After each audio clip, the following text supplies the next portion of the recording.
Nasriddin afandi yashagan? Yashamagan. Yashagan? Yashamagan. Yana yashamagan chiqdi. Mayli, boshqa gulni olaman. Yashagan? Yashamagan. Ayo, Musbatoy, Nima deysan? hamma yoqqa gul barglarini sochib, meni kelishimni bayram qilib kutib olyapsan shekilli. Sira unaqa emas-da. Ha, Men Nasriddin afandi chindan yashagan yoki yashamaganligini bilmoqchi edim. hamma joy gul bargiga to'lib ketganiga qaraganda, senga yoqmaydigan javob chiqqanga o'xshaydi shekilli, ha? Shuni qara. Yashagan chiqsin. Mana shu obraz menga juda yoqadi. Har qanaqa murakkab vaziyatdancha osongina chiqib ketadi-da. Kul. Yaxshi, u haqida bilganlarimizni aytamizda, savolingga javob topamiz. Yaxshi. Bolalar, siz nima deb o'ylaysiz? Nasriddin afandi yashaganmikin? Agar ishonsangiz, bu savolga haligacha aniq javob topilmagan. Latifalarning qahramoni bo'lgan afandi faqat O'zbekistonda emas, O'rta Osiyoda, Yaqin Sharqda, Xitoy, Kavkaz o'rta davlatlarida, Boltiq bo'yida ham juda mashhur. Nasriddin afandi gapga usta, hazilkash, juda sodda, shu bilan birga donishmand sharq qahramoni.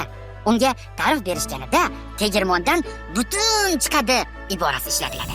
Nasriddin afandi nomi tilga olingan asarlar 13-asrlarga taalluqli.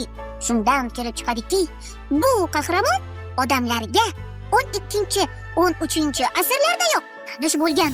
Eng qizig'i, mutoyibani yoqtiruvchi barcha xalq uni bizning qahramonimiz deb aytishadi va Nasriddin afandiga atab haykal qo'yishgan. To'g'ri, bunday haykallar O'zbekistonda, Turkiyada, Qozog'istonda va hattoki Rossiya, Ukrainada ham bor. Buxorodagi eshak minib yuz ifodasi bilanoq tomoshabinlarga kayfiyat ulashadigan, tabassum bilan boqib turadigan Nasriddin afandi haykalini ko'rganmisiz? Ba'zi hazilkashlar mana shu haykalda tasvirlangan jonivor eshakning qulog'ini yoki yonini silaganga omad kulib boqadi deb gapirib yurishadi. Xo'sh, Nasriddin afandi asliya yana lazgi, yana Musbatoy, xo'sh, Nasriddin askiya deb nimalarni sanayapsan? Lazgining bularga nima aloqasi bor? aloqasi bor. Ular juda qadimiy, takrorlanmas san'at asarlari. Shuning uchuncha UNESCO-dan ro'yxatdan o'tkazishga tavsiya qilingan. Haligi nima deyiladi? Nomoddiy madaniy meros deb. Askiya allaqachon bu ro'yxatga kiritilgan bilsang. Voy, lazgichi.